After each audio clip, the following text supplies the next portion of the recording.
الحمد لله العلي العزيز الودود،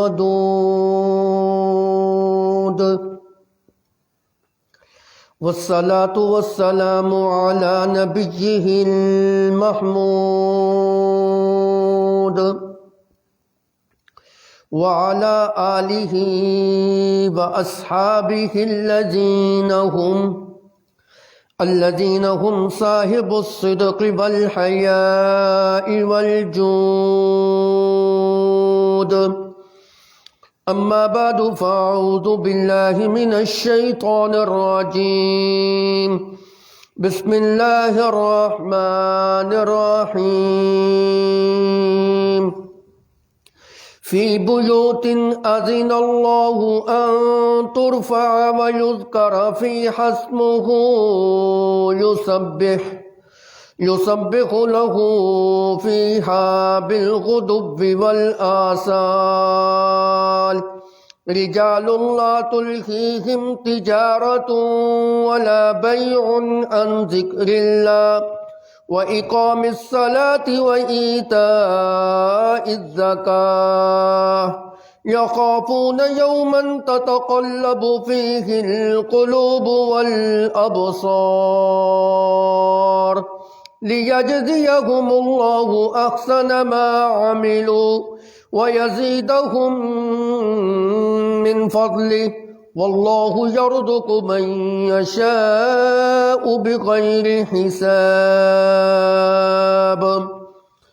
سبحان ربك رب العزة عما يصفون وسلام على المرسلين والحمد لله رب العالمين.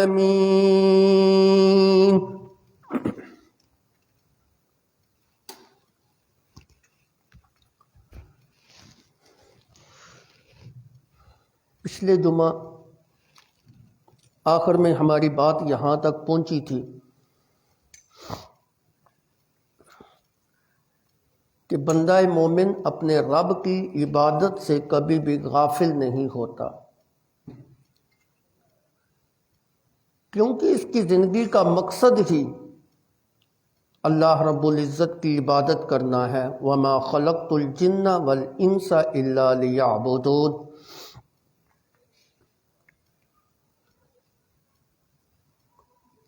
مومن جس حال کے اندر ہی کیوں نہ ہو،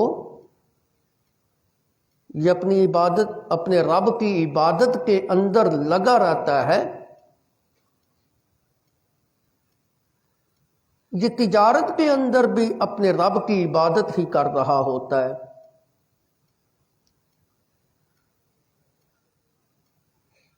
یہ دنیا کا کوئی معاملہ ہی کیوں نہ کر رہا ہو، اپنے رب کی عبادت سے غافل نہیں ہوتا.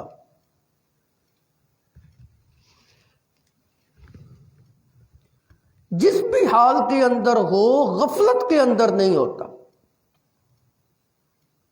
ہاں دکانداری کر رہا ہو، ہاں تجارت کر رہا ہو، معیشت کر رہا ہو، معاملات کر رہا ہو، نکاح کر رہا ہو، عقودات کر رہا ہو، اپنے اخلاقیات کا مظاہرہ کر رہا ہو، ہر حال کے اندر اپنے رب کی عبادت سے غافل نہیں ہوتا.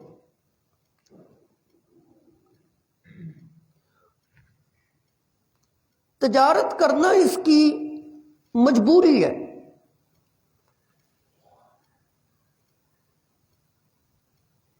محنت اور مزدوری کرنا اس کی مجبوری ہے.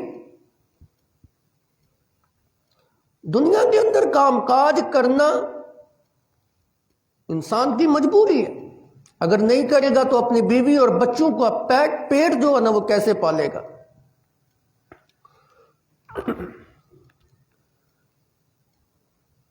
شریعت اس طرح کی رہبانیت کا ہمیں حکم نہیں دیتی کہ ہم اپنا سب کچھ چھوڑ چھاڑ کے ہاتھ میں تسبیح پکڑ کے اللہ اللہ کرنے لگ جائیں. یہ کوئی کمال کی بات نہیں ہوتی کہ انسان اپنا سب کچھ چھوڑ چھاڑ کے جو ہے نا اللہ کی عبادت کی طرف لگ جائے. اصل کمال کی بات تو یہ ہے کہ معاشرے کا ایک فرد بن کے میں معاشرے کی اصلاح بھی کروں اور پھر ساتھ جو ہے نا اللہ کا حق ادا کروں۔ اصل کمال کی بات یہ ہے کہ میرے ارد گرد جتنے شیطانی وسوسے ہیں ان کو توڑ کر میں اپنے رب کا حکم بھی پورا کروں اور اپنے بال بچوں کی تربیت بھی کروں۔ اصل کمال کی بات یہ ہے کہ میں تجارت بھی کروں، اپنی بیوی کے منہ میں حلال کا لقمہ بھی ڈالوں اور اپنے رب کی عبادت کی طرف بھی میری توجہ ہو۔ اصل کمال کی بات یہ ہے کہ میں دنیا کے دندے بھی کروں حلال اور جائز طریقے سے، اور جس وقت نماز کا وقت ہو میں سب کچھ چھوڑ چھاڑ کر اپنے رب کی یاد کے لیے مسجد کے اندر بھی حاضر ہو جاؤں۔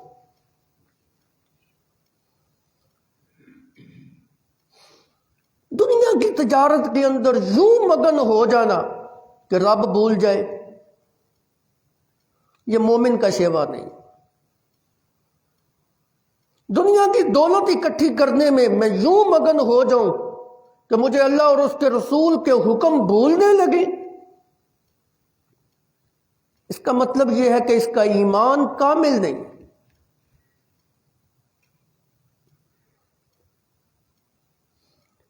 دنیا داری بھی میں نے ساتھ کرنی ہے، اپنے بال بچوں کی تربیت بھی کرنی ہے، اپنا اور اپنے گھر والوں کا پیٹ بھی میں نے پالنا ہے، لیکن حقوق اللہ بھی جو ہے نا میں نے پورے کرنے۔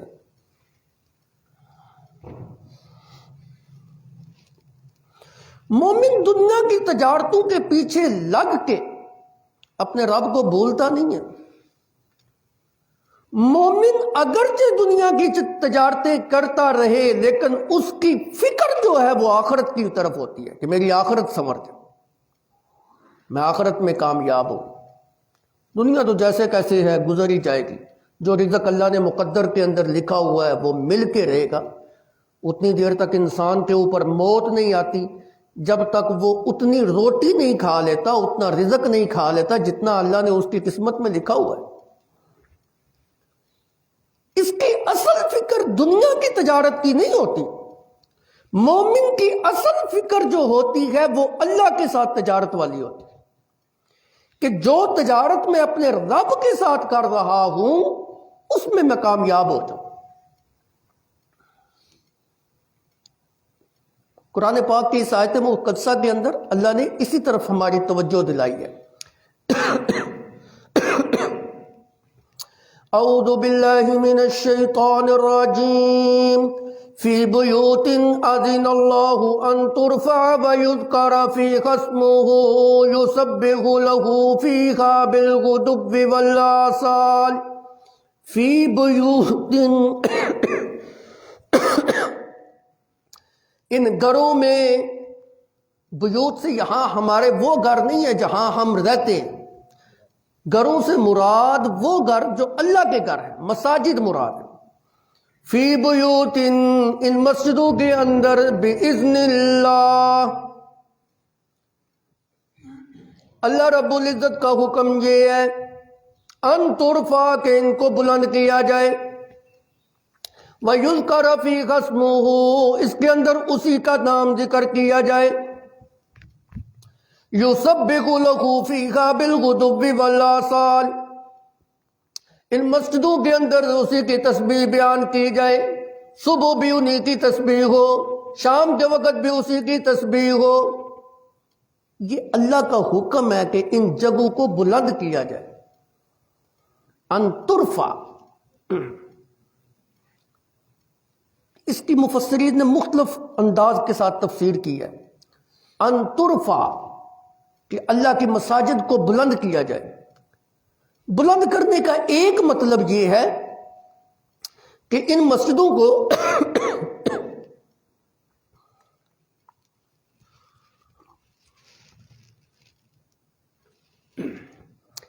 ان کی تعمیر و ترقی کی جائے۔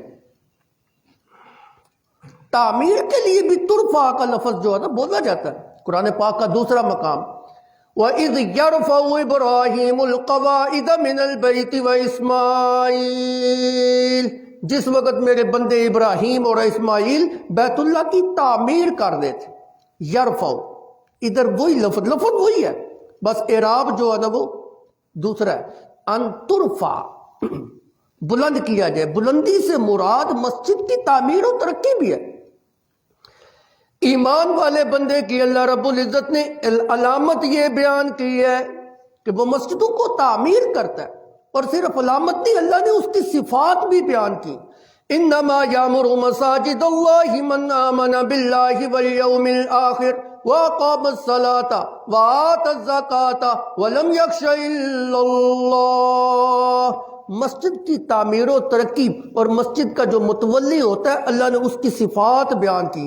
پہلی صفت یہ ہے من آمن باللہ والیوم الآخر، اللہ کی توحید کے اوپر بھی اس کا ایمان اور یقین ہوتا ہے. اگر اللہ کی توحید کے اوپر ایمان اور یقین نہیں، پھر مسجد تعمیر کرے گا تو پھر تو وہ شرک کا اڈا بن جائے گا. پہلے نمبر پہ اللہ کی توحید کے اوپر اس کا کامل ایمان ہونا چاہیے.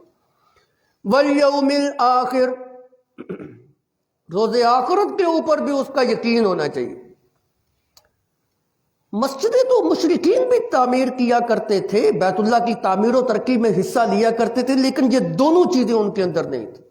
اللہ کی توحید کے اوپر ایمان بھی کامل نہیں تھا، اور روز آخرت کے اوپر ان کا یقین بھی نہیں تھا. ان کی مسجد بنانے کا وہ اجر اور ثواب ان کو نہیں ملتا. من آمن باللہ والیوم الآخر واقام الصلاۃ، متولی کی تیسری صفت کہ وہ نماز کو قائم کرنے والا ہو. اور معاشرے کے اندر آپ نے دیکھا ہوگا اکثر جو مسجد کے متولی ہیں بے نماز ہیں. مسجدیں انہوں نے بنا دی ہیں لیکن نمازی نہیں بن سکے.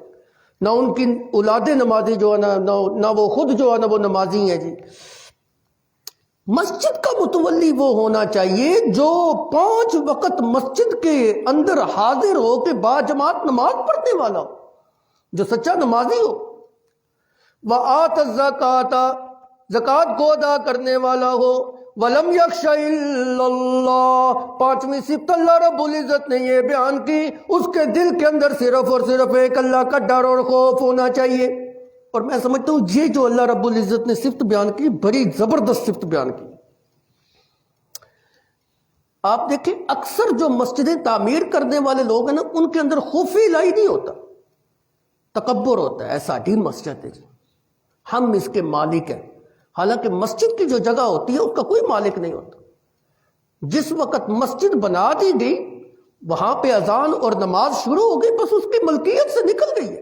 اب تو وہ اللہ کی ملکیت میں آ گئی ہے. ہاں ایک دنیا داری کے اعتبار سے اس کا انتظام اور انصرام کرنے والا وہ فرد ہے، یہ اس کے لیے باعث اعزاز ہے، لیکن اب اس کی ملکیت نہیں ہے. ملکیت نہ ہونے کا مطلب یہ ہے کہ اگر وہ بندہ جس نے مسجد کے لیے زمین کو وقف کیا ہے، اس کی ذاتی زمین کے اوپر جب مسجد بن گئی ہے، اس کی وفات کے بعد اس کی اولاد بطور ترکہ اس کو تقسیم بھی نہیں کر سکتا. نہ وہ اس کو بیچ سکتا ہے، نہ وہ اس کو خرید سکتا ہے. مسجد کی بے شرا نہیں ہوتی. یہ اس کی ملکیت سے نکل گئی ہے. تو مسجد تعمیر کرتے ہوئے اپنے دل کے اندر ڈر اور خوف ہونا چاہیے. اور میں سمجھتا ہوں کہ یہاں پہ یہ جو بیان کیا گیا نا لم یخش الا اللہ، اس کی بڑی سخت ضرورت تھی. عام طور پہ مسجدیں تعمیر کرنے والے جو لوگ ہوتے ہیں وہ ضد کی وجہ سے تعمیر کرتے ہیں. ایدی مسجد یہ چودھریوں کی مسجد ہے، ساری جٹانی مسجد تے ہے کو نہیں. انہوں نے جناب ان کے مقابلے کے اندر مسجد کھڑی. بٹانی مسجد انہوں نے ان کے مقابلے کے اندر جو ہے نا وہ کھڑی کی ہے. فلاں قبیلے کی مسجد، یہ فلاں برادری کی مسجد، یہ فلاں برادری کی مسجد. وہ اپنی برادری کے اندر ناک اونچا کرنے کے لیے مسجد جو ہے نا وہ بناتے ہیں. حالانکہ مسجد بنانے کا مقصد یہ ہونا چاہیے کہ یہاں پہ آنے والے ایک اللہ کی عبادت کریں اور یہاں پہ اللہ کی توحید کے گیت گائے جائیں. دل کے اندر ڈر نہیں ہے، خوف نہیں ہے. اس لیے مسجد تعمیر کرنے والا جو انسان ہے، اللہ نے اس کی 5 صفتیں ذکر کی. ایک یہ معنی مراد ہے ان ترفع سے.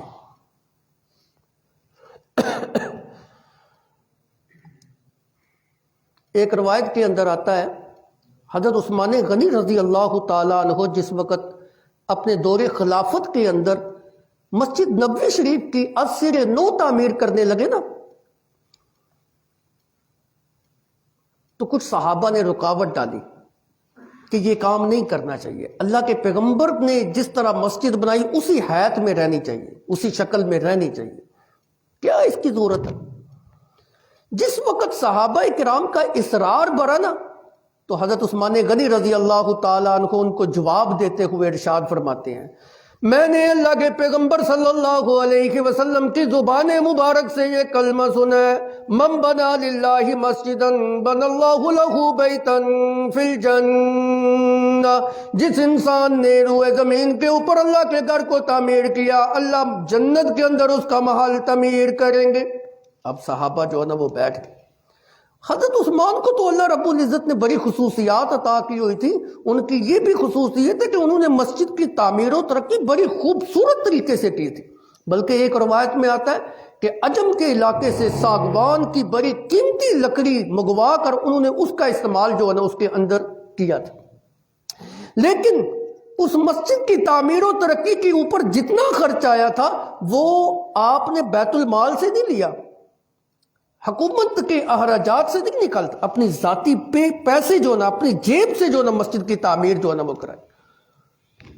اس سے علماء نے ایک یہ بھی مسئلہ نکالا ہے کہ جس وقت مسجد کی تعمیر و ترقی کے اندر خام خواہ کی تزئین و آرائش کی جائے نا تو مسجد کے ذاتی فنڈ سے نہ کی جائے۔ ہاں کوئی بندہ جو ہے نا اپنے جیب سے اگر کرنا چاہے تو ٹھیک ہے، اس کی مرضی ہے، کرے، لیکن مسجد کا جو ذاتی فنڈ ہے اس سے اس کی تزئین و آرائش کے اوپر خرچ نہ کیا جائے۔ بہرحال ان ترفع سے ایک معنی اس کی تزئین و آرائش کی طرف اشارہ ہے، اور ان ترفع سے ایک معنی مفسرین نے یہ بھی لیا ہے کہ مسجد کے اندر نجاست اور غلاظت کو بھی نہ پھینکا جائے، اس کی پاکیزگی اور صفائی اور ستھرائی کا خوب خیال جو ہے نا وہ کیا جائے۔ حضرت ابو سعید خدری رضی اللہ تعالیٰ عنہ فرماتے ہیں، جس انسان نے مسجد کی صفائی اور اس کے اندر سے غلاظت اور نجاست کو ہٹایا، اللہ کے پیغمبر صلی اللہ علیہ وسلم نے اس کے لیے بھی جنت کے اندر محل کی خوشخبری سنائی۔ ہم کیا کرتے ہیں، اساں جی مسجد واسطے ایک خادم رکھے ہیں، وہ صفائی کرے، وہ جانے اور وہ اس کا کام جانے، ہم کیوں صفائی کریں؟ نہ، مسجد کی صفائی کو اپنا اعزاز سمجھا کرے، ہر بندہ اپنے دل کے اندر یہ شوق رکھے کہ یہ اللہ کا گھر ہے۔ جس طرح ہم اپنے گھروں کے اندر کوئی عیب نہیں سمجھتے صفائی کرتے ہوئے، اسی طرح اللہ کے گھر کے اندر بھی صفائی کرنے کو اعزاز سمجھا کریں، باعث عیب نہ سمجھا کریں، یہ اللہ کا گھر۔ تو ایک یہ بھی جو ہے نا اس کا معنی جو ہے نا لیا گیا انترفا، ایک انترفا سے یہ معنی بھی لیا گیا کہ مسجد کے اندر آتے ہوئے اگر کوئی بندہ تھوم وغیرہ پیاز وغیرہ استعمال کرتا ہے تو وہ منہ کو اچھی طریقے سے صاف کر کے آئے تاکہ آنے والے نمازیوں کو دقت نہ ہو، ایذا نہ پہنچے۔ اللہ کے فرشتے بھی یہاں پہ موجود ہوتے ہیں، ان کو ایذا نہ پہنچے۔ اللہ کے پیغمبر صلی اللہ علیہ وسلم نے لہسن اور پیاز کھا کر مسجد میں آنے سے منع کیا ہے۔ اچھا، لہسن اور پیاز کھا کے آنے سے منع کیا ہے تو کیا خیال ہے آپ کا، سگریٹ پی کے آنا جائز ہے؟ بندہ دور ہو نا، اس ستون جتنا دور ہو تو بندے کے منہ سے بدبو آنے لگ جاتی ہے کہ پتہ چل جاتا ہے اس نے سگریٹ پیا ہوگا۔ سگریٹ، پان، نسوار، مولی، لہسن، پیاز، یہ جو چیزیں جو بو چھوڑتی ہیں، خدا را جب مسجد کے اندر آئیں تو اچھی طریقے سے کلی کر کے آیا کریں، مسواک کر کے آیا کریں۔ اور بعضوں نے انترفا سے یہ بھی مراد لیا ہے کہ مسجد کے اندر گم شدہ چیزوں کا اعلان بھی نہ کیا جائے، حتیٰ کہ کوئی بندہ مر جائے تو اس کا بھی اعلان جو نا مسجد کے اندر نہ کیا جائے، مسجد سے باہر کیا جائے۔ ہماری مسجدوں کے اندر پتہ نہیں کس کس قسم کے اعلان ہوتے ہیں، کسی کی کوئی بکری بھی گم ہو جائے تو وہ بھی جناب مسجد کے اندر آ کے اعلان کرنے لگ جاتا ہے۔ یہ مسجد کی حدود سے باہر اگر سپیکر ہے تو پھر ٹھیک ہے، جائز ہے، جیسے ہماری اس مسجد کے اندر اوپر سپیکر پڑا ہوا ہے، اگر کوئی اعلان کرتا ہے تو وہ مسجد کی حدود سے باہر۔ اللہ کے پیغمبر صلی اللہ علیہ وسلم نے اس انسان کے لیے بد دعا کی ہے جو مسجد کے اندر آ کے اپنی گمشدہ چیز کا اعلان کرتا ہے. اللہ کے پیغمبر نے فرمایا کبھی بھی تمہیں نہ ملے. اسی طرح انترفا سے ایک معنی یہ بھی مراد لیا گیا ہے کہ ایسے چھوٹے بچے جو پیشاب کر دیتے ہیں ان کو بھی مسجد کے اندر نہ لایا جائے وغیرہ وغیرہ. مفسرین نے اس کے مختلف جو اقوال بیان کیے. آئیے آگے چلتے ہیں. فی بیوت اذن اللہ ان ترفع ویذکر فیہا اسمہ یسبح لہ فیہا بالغدو والآصال. ان گھروں کے اندر اللہ نے تمہیں حکم دیا ہے کہ ان گھروں کو تم بلند کرو, اس کے اندر اللہ کا ذکر کرو, اللہ کی حمد اور ثنا ہونی چاہیے, اللہ کی تسبیح ہونی چاہیے, اللہ کی تحلیل اور تکبیر اور تسبیح اور تقدیس کا اظہار ہونا چاہیے, صبح بھی ہونا چاہیے, شام کے وقت بھی ہونا چاہیے. اور بالغدو والآصال کا لفظ بول کے سارا وقت مراد لیا گیا, دن کا سارا وقت, رات کا سارا وقت, ہر وقت. اس کے اندر ایسے افراد ہونے چاہیے جو نماز کے لیے آئیں, جو نوافل کے لیے آئیں, جو ذکر اور اذکار کے لیے آئیں, جو تسبیح اور تقدیس کے لیے آئیں, جو اللہ کی طہارت بیان کر رہے ہوں, اللہ کی پاکیزگی بیان کر رہے ہوں, شرک سے پاک اللہ رب العزت کی توحید کے گیت اس کے اندر جو ہے نا وہ گاتے ہوں. اور ہماری مسجدوں میں کیا ہوتا ہے جی, ایسی ایسی نعتیں پڑھی جاتی ہیں جس کے اندر شرک کی تبلیغ ہوتی ہے. ایسی ایسی مولوی تقریریں کرتے ہیں جس کے اندر شرک کا پیغام ہوتا ہے, شرک کی تبلیغ جو ہے نا وہ ہوتی ہے. مسجد کھچا کھچ بھری ہوتی ہے. اور پھر وہ کیا کہتے ہیں جی, مولوی صاحب کہتے ہیں دیکھا ساڈی سنیا دی مسجد جناب کتنا رش ہے جی, اینا وہابیاں دی مسجد دے وچ بردہ ہی کوئی نہیں. کہتے ہیں کہ نہیں کہتے؟ اس کو حقانیت کی دلیل جو ہے نا وہ بناتے ہیں. نہ, مسئلہ سمجھ لیجئے گا, اگر مسجد کھچا کھچ افراد سے بھری ہوئی ہو اور اس مسجد کے اندر شرک کی تبلیغ ہوتی ہو اور اس کے ممبر و محراب سے شرکیہ نعتیں جو ہے نا وہ گونجتی ہوئی ہو, خدا کی قسم وہ مسجد جو ہے بے آباد اور ویران مسجد کے حکم میں بے شک جو ہے نا وہ کھچا کھچ بھری ہوئی ہے. کیوں؟ اللہ نے جو حکم دیا ہے نا, یسبح لہ فیہا بالغدو والآصال وان المساجد للہ فلا تدعوا مع اللہ احدا. یہ مسجدیں اللہ کا گھر ہے, اس کے اندر اسی کی حمد اور ثنا ہونی چاہیے, اس کی وحدانیت کے تذکرے ہونے چاہیے, اس کی توحید کے گیت گانے چاہیے. شرک کی اجازت یہاں پہ نہیں ہے.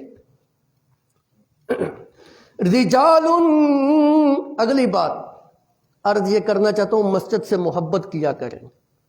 مسجد شعائر اللہ ہے, اللہ کے گھر ہیں, اللہ نے ان کو تعظیم کے لائق بنایا ہے. اور آپ کو ایک بڑی عجیب حدیث سناتا ہوں. میرے نبی صلی اللہ علیہ وسلم کا فرمان, جو انسان اپنے رب سے محبت کرنا چاہتا ہے وہ میں محمد سے محبت کرے, اور جو انسان میں محمد سے محبت کرنا چاہتا ہے اس کو چاہیے کہ میرے صحابہ سے محبت کرے, اور جو انسان میرے صحابہ سے محبت کرنا چاہتا ہے اس کو چاہیے کہ اللہ کی کتاب قرآن سے محبت کرے, اور جو انسان اللہ کی کتاب اور قرآن سے محبت کرنا چاہتا ہے اس کو چاہیے کہ اللہ کے گھروں مساجد کے ساتھ محبت کرے. یہ میرے نبی کا فرمان ہے. اور آپ کو ایک اور حدیث سناؤں. میرے نبی صلی اللہ علیہ وسلم نے فرمایا 7 قسم کے لوگ ایسے لوگ ہیں جن کو اللہ رب العزت کل حشر کے میدان کے اندر اپنے عرش کے سائے کے نیچے جگہ دیں گے. 7 قسم کے لوگ ہوں گے. ان 7 قسم کے علاوہ باقی سارے جو ہے نا شرابور ہوں گے اپنے پسینوں کے اندر, ان کو جو ہے نا تھر تھراہٹ کا شکار ہوں گے, کانپنے ہوں گے خوف کی وجہ سے. لیکن 7 قسم کے افراد ایسے ہیں جن کو کوئی ڈر اور خوف نہیں ہوگا. اللہ ان کو اپنے عرش کے سائے کے نیچے جگہ دیں گے. ایک ان 7 قسم کے لوگوں میں سے ایک بندہ وہ ہے, رجل قلبہ معلق فی المساجد. رجل قلبہ معلق فی المساجد. ایک وہ بندہ جس کا دل ہر وقت مسجد کے اندر اٹکا ہوا ہے, معلق ہے, لٹکا ہوا ہے. ابھی نماز پڑھ کے باہر نکلا, اگلی نماز کی فکر لگ گئی ہے, پھر اگلی نماز کی فکر ہے, اتنا باہر اس کا جی نہیں لگتا جتنا اللہ کی مسجدوں میں لگتا ہے۔ یہ بہت سارے نمازی ایسے ہوتے ہیں، خدا را مسجدوں کے ساتھ محبت کیا کریں، اللہ کے گھر کو آباد کیا کریں۔ کچھ نمازی ایسے ہوتے تو نمازی ہیں، لیکن جو ہے نا وہ گھروں کے اندر نماز پڑھ لیتے ہیں، مسجد کے اندر آتے ہی نہیں ہیں۔ ایسا نہ کیا کریں۔ اللہ رب العزت نے جو آپ کے اوپر نماز کو مقرر وقت کے اندر کیا ہے، مومن بندہ جو ہے وہ مسجد کے اندر حاضر ہو۔ یہ مومن کا کام ہے کہ وہ مسجد کے اندر آئے اور اللہ کے گھر کو آباد کرے، نماز کو باجماعت ادا کیا کرے۔ توجہ، وہ جو حدیث آپ کو سنا رہا تھا وہ حدیث کیا تھی؟ اللہ رب العزت نے فرمایا، اللہ کے پیغمبر صلی اللہ علیہ وسلم نے فرمایا، جو قرآن سے محبت کرتا ہو اس کو چاہیے کہ اللہ کی مساجد سے محبت کرے۔ جس وقت اللہ کی مساجد سے محبت کرتے ہوئے اس کے اندر نماز قائم کرنے کے لیے آ جائے گا، میرے نبی صلی اللہ علیہ وسلم نے فرمایا جن چیزوں کو چھوڑ کر مسجد کے اندر آیا ہے اللہ رب العزت اس کی حفاظت خود کرتے ہیں۔ مومن کے مال کی، جان کی، عزت کی، آبرو کی، آل کی، اولاد کی اللہ خود حفاظت کرتا ہے۔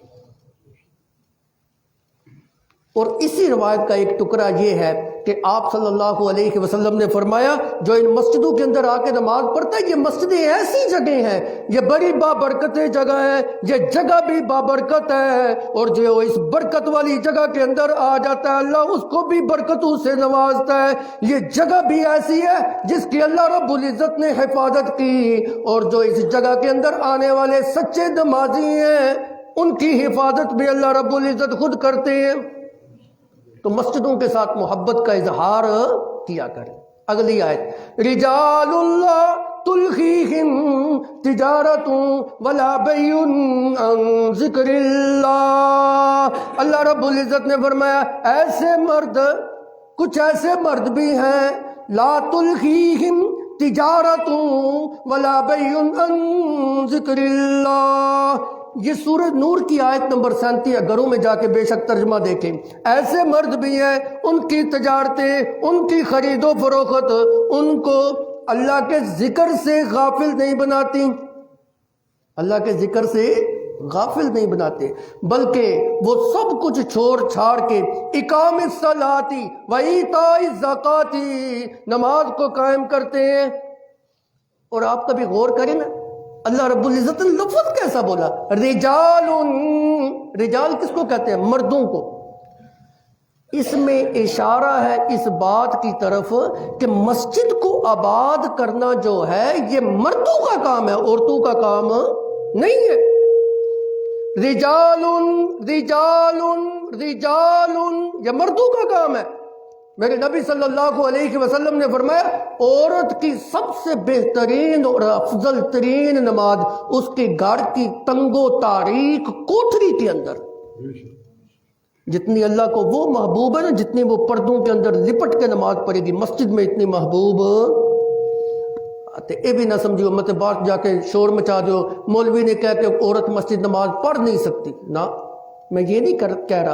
عورت کا مسجد میں نماز پڑھنا جائز ہے، لیکن افضل یہ ہے کہ وہ اپنے گھر کی تنگ و تاریک کوٹھری کے اندر پڑھے۔ کیوں؟ رجال، یہ مسجدوں کو آباد کرنا رجال کا کام ہے، نساء کا کام نہیں ہے، عورتوں کا کام نہیں ہے۔ اور مرد جو ہوتے ہیں ان کی تجارت ان کو رب کی عبادت سے غافل نہیں بناتے، وہ نمازوں کو بھی قائم کرتے ہیں، زکوٰۃ بھی ادا کرتے ہیں، اپنی نمازوں کو قائم کرنے کے لیے تجارت کو چھوڑ چھاڑ کے مسجد کے اندر آئیں گے۔ عبداللہ ابن عمر رضی اللہ تعالیٰ عنہ فرماتے ہیں یہ آیت مقدسہ اللہ رب العزت نے بازار والوں کے لیے نازل کی، جو بازار کے اندر جن کی دکانیں ہیں، تجارتیں کرتے ہیں، معیشت کرتے ہیں، ان کے لیے اللہ رب العزت نے یہ آیت نازل کی۔ ابن عمر رضی اللہ تعالیٰ عنہ بازار کے اندر جا رہے ہیں، کان کے اندر اذان کی آواز آئی، لوگ اپنی دکانیں بند کر کے مسجد کی طرف دوڑنے لگ پڑے۔ ابن عمر رضی اللہ تعالیٰ عنہ نے فرمایا یہی وہ لوگ ہیں جن کے متعلق اللہ کا قرآن کہتا ہے رجال لا تلہیہم تجارت ولا بیع عن ذکر اللہ، وہ انہی کے لیے کہا۔ میرے نبی کے دور کے اندر دو صحابی ایسے تھے، ایک جو نا لوہار کا کام کرتا تھا، ایک تجارت کا کام کرتا تھا۔ لوہار کا کام جو کرنے والا تھا ہتھوڑا اٹھایا ہوا ہے، لوہے کو کوٹ رہا ہے، کان کے اندر اذان کیا کلمہ کیا پڑا، ہتھوڑا ایسے اٹھایا پیچھے ہی پھینک دیا، ضرب نہیں لگائی، ہتھوڑے کو چھوڑ کر مسجد کے اندر آ۔ تجارت کرنے والا تجارت کر رہا ہے، ترازو اٹھایا ہوا ہے تولنے کے لیے، ابھی اٹھایا ہے، کان کے اندر اذان کی آواز آئی ہے، ادھر ہی ترازو نیچے پھینک کے مسجد کے اندر آ۔ رجال لا تلہیہم تجارت ولا بیع عن ذکر اللہ۔ اور بڑی معذرت کے ساتھ ہمارا وتیرہ کیا ہے، صبح سے لے کے ہم فارغ بیٹھے ہوئے ہیں، کوئی کام نہیں جی، اج تے دکان تے بونی بھی نہیں ہوئی، اذان کی آواز کیا آئی، ایک گاہک آ گیا جی، اب چھوڑنے کا جی نہیں کرتا، یار بونی تے کریے نا۔ وہ بونی کیا ہوئی، بونی کرتے کرتے اس گاہک کے اندر ایسا مشغول ہوا، با جماعت نماز بھی گئی اور جناب جماعت کا وقت بھی بعض اوقات جاتا رہا۔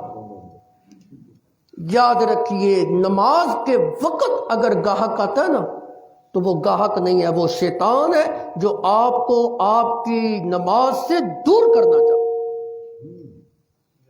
اگر آپ نماز کے وقت اس گاہک کو چھوڑ کر، نہیں بھائی میری نماز کا وقت ہے، میں اللہ کی عبادت کے لیے مسجد کے اندر جا رہا ہوں، خدا کی قسم اللہ آپ کو ایسا رزق دے گا نا۔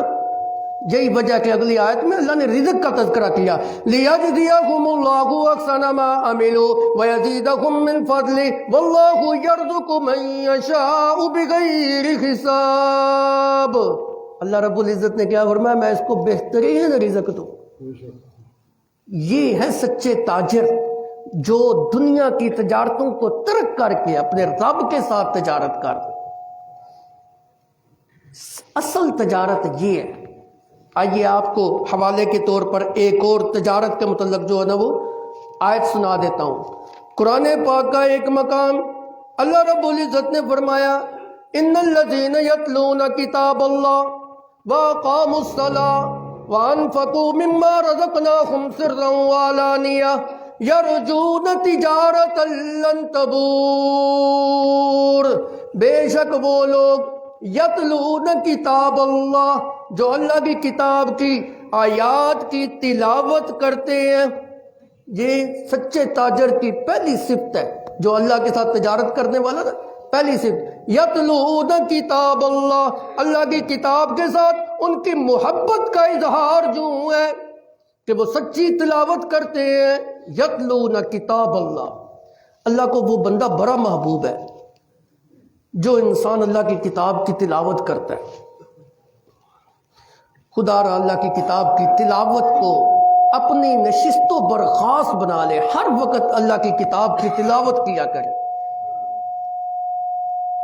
سمجھ کے کرے تو بہت ہی اچھا ہے، لیکن اگر کسی کو سمجھ نہیں ہے نا، بے سمجھے بھی کرے نا، خدا کی قسم اجر سے محروم نہیں ہے۔ بے سمجھے کے لیے بھی اللہ کے پیغمبر نے فرمایا اگر 1 حرف پڑھے گا تو 10 نیکیاں۔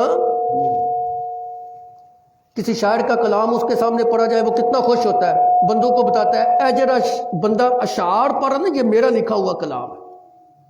جب آپ اللہ کی کتاب کی تلاوت کریں گے اللہ خوش نہیں ہوں گے۔ ان الذین یتلون کتاب اللہ، جو اللہ کی کتاب کی تلاوت کرتا ہے۔ اچھا چلو دوسرا معنی کرتا ہوں، ان الذین یتلون کتاب اللہ، تلا یتلو کا ایک معنی ہوتا ہے پیچھے پیچھے چلنا، تلاوت کو بھی تلاوت اس لیے کہتے ہیں کہ آیتوں کے پیچھے آیتیں آتی جاتی پیچھے پیچھے چلنا۔ اب لفظی ترجمہ، ان الذین یتلون کتاب اللہ، بے شک وہ لوگ جو اللہ کی کتاب کے پیچھے پیچھے چلتے ہیں، جو اللہ کی کتاب کی پیچھے پیچھے چلتے ہیں۔ اچھا پیچھے پیچھے کون چلے گا؟ وہی چلے گا جس کو سمجھ ہوگی۔ تو یہ اشارہ ہے اس بات کی طرف خدا را کتاب اللہ کو سمجھے، اللہ کی کتاب ہم سے کیا کہنا چاہتی ہے، اس کو سمجھنے کی کوشش جو ہے نا وہ کیا کرے۔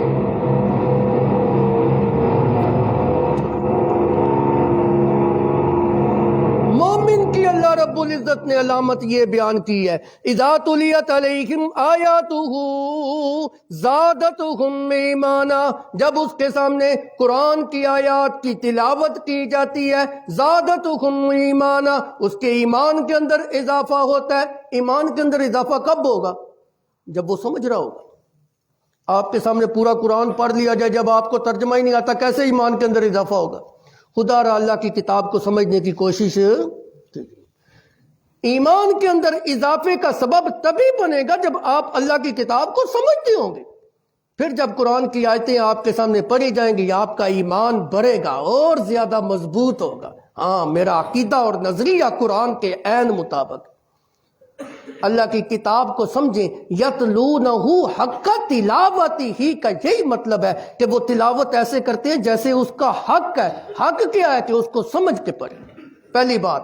دوسری بات، وَإِقَامَ الصَّلَاةِ، نماز کو قائم کرتے ہیں۔ میرے نبی صلی اللہ علیہ وسلم سے ایک صحابی نے پوچھا، اَيُّ الْأَعْمَالِ أَحَبُّ إِلَى اللَّهِ قَالَ الصَّلَاةُ لِوَقْتِهَا فِي رِوَایَةٍ الصَّلَاةُ فِي وَقْتِهَا۔ آپ صلی اللہ علیہ وسلم سے صحابی نے پوچھا، یا رسول اللہ، تمام عبادات میں سب سے زیادہ محبوب ترین عمل اللہ کو کون سا لگتا ہے؟ میرے نبی نے کہا، نماز کو اس کے وقت کے اندر ادا کر۔ ہماری نمازیں کیسی ہوتی ہیں؟ قضا ہو رہی ہیں جی، کتنی کتنی قضا ہم اکٹھی پڑھ دیں۔ اللہ کو یہ محبوب نہیں ہے۔ نماز کو اس کے وقت کے اندر ادا کرنا یہ اللہ کو محبوب ہے۔ وہ کام کیا کرو جو اللہ کا محبوب کام جو نہ ہو۔ الصلاۃ لوقتها، الصلاۃ فی وقتها، یہ دوسری چیز تھی۔ اس لیے کہ نماز جو ہے نا یہ بہت ساری برائیوں سے انسان کو روکتی ہے۔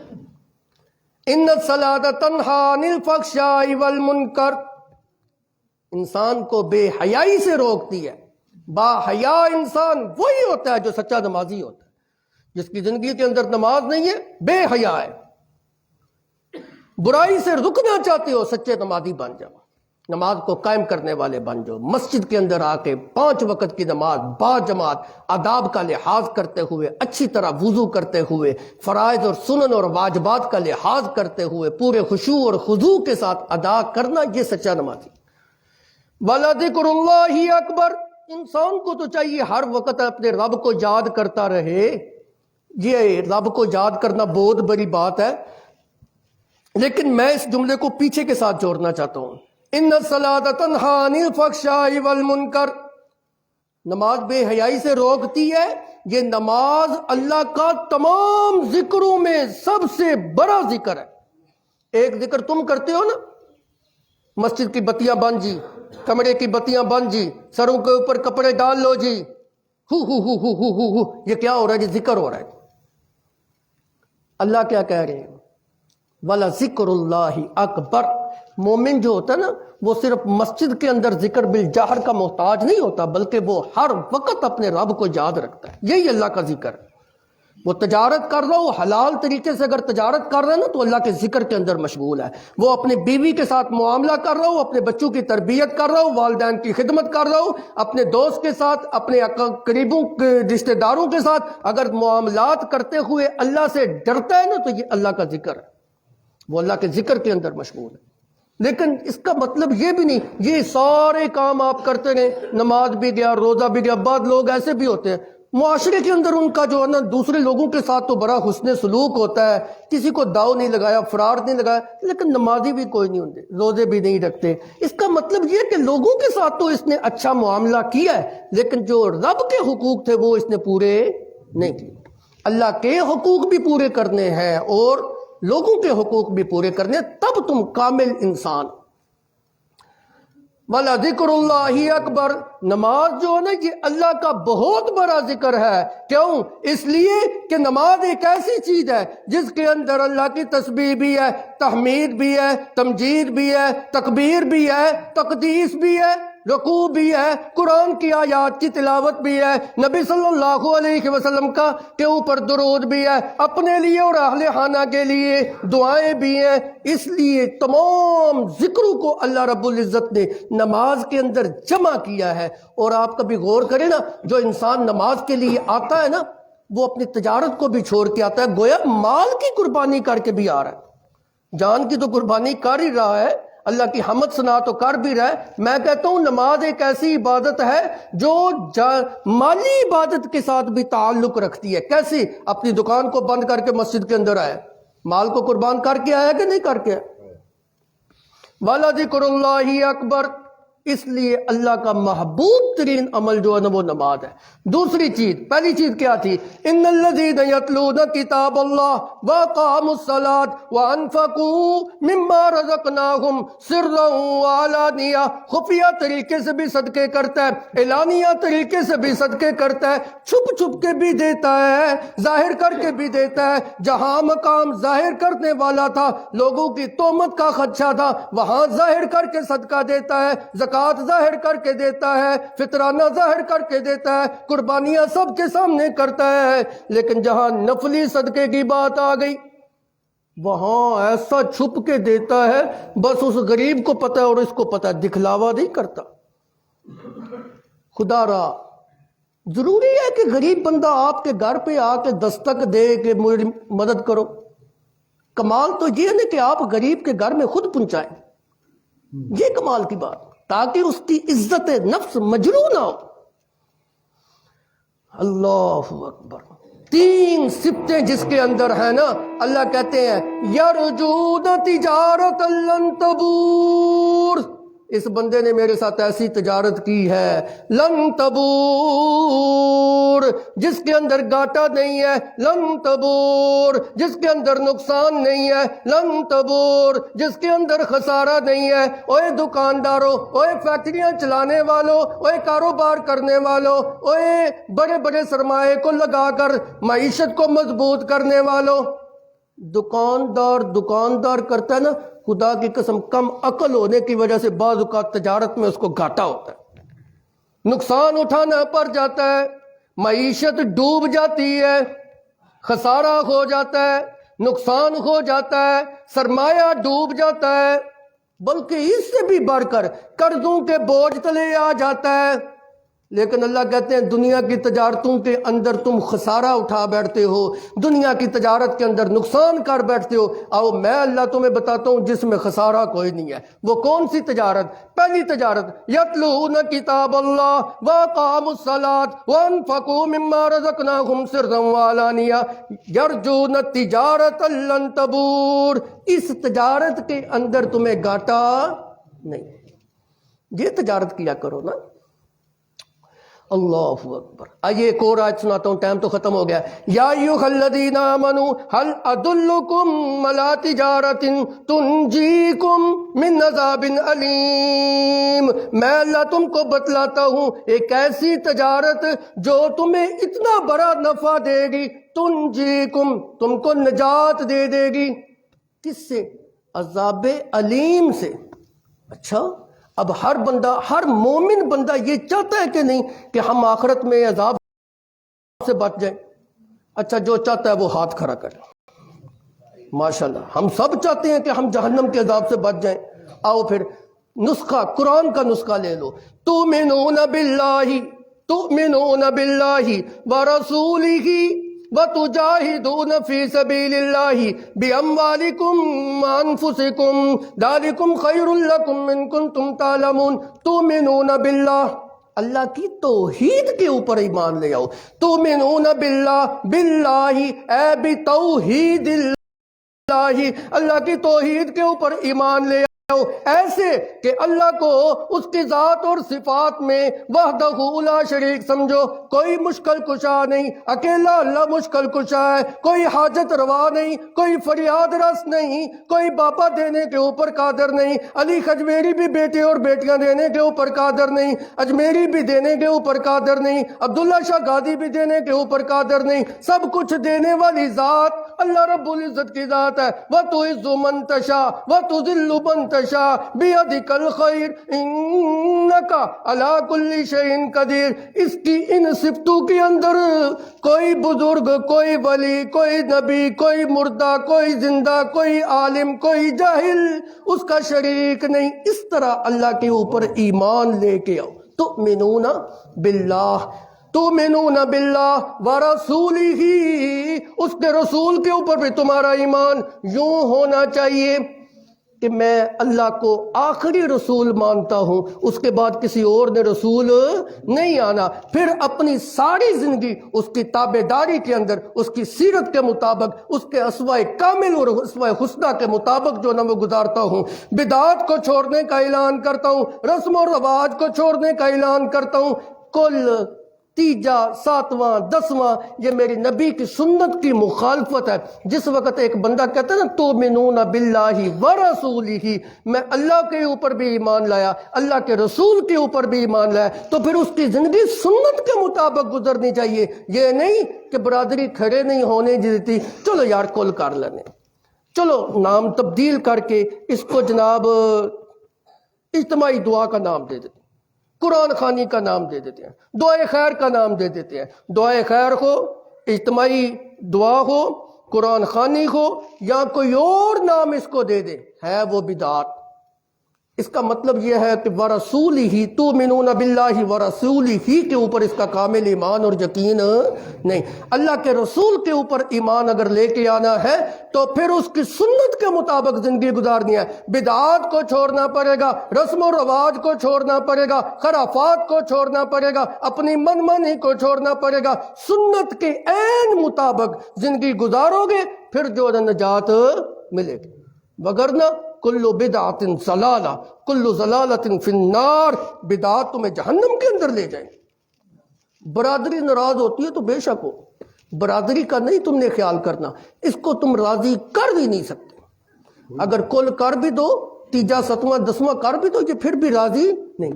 پھر اللہ اور اس کے رسول کے اوپر ایمان لانے کے بعد وَتُجَاهِدُونَ فِي سَبِيلِ اللَّهِ بِأَمْوَالِكُمْ وَأَنفُسِكُمْ، اگر توحید اور سنت کی اشاعت کی خاطر اگر تمہیں جہاد بھی کرنا پڑے نا اپنی جان کے ساتھ اور اپنے مال کے ساتھ، تیری جان بھی اس اشاعت کے اوپر لگ جائے، تیرا مال بھی اس اشاعت کے اوپر لگ جائے، تیری اولاد بھی اس اشاعت کے اوپر لگ جائے، توحید و سنت کی اشاعت کے اوپر تیرا سب کچھ قربان ہو جائے، تنجیکم من عذاب علیم، یہ وہ بندہ ہے جس نے میں اللہ سے تجارت کی ہے۔ اللہ جی اس کو انعام کیا ملے گا؟ اللہ کہتے ہیں یغفر لکم ذنوبکم وَيُدْخِلْكُمْ جَنَّاتٍ تَجْرِي مِنْ تَحْتِهَا الْأَنْهَارُ وَمَسَاكِنَ طَيِّبَةً فِي جَنَّاتِ عَدْنٍ ذَلِكَ الْفَوْزُ الْعَظِيمُ وَأُخْرَى تُحِبُّونَهَا نَصْرٌ مِّنَ اللَّهِ وَفَتْحٌ قَرِيبٌ وَبَشِّرِ الْمُؤْمِنِينَ۔ یہ ہے انعام۔ ایک تجارت کرو تو میں اللہ کتنے انعام دے رہے، اور دنیا کی تجارت گھاٹے کا سودا ہے۔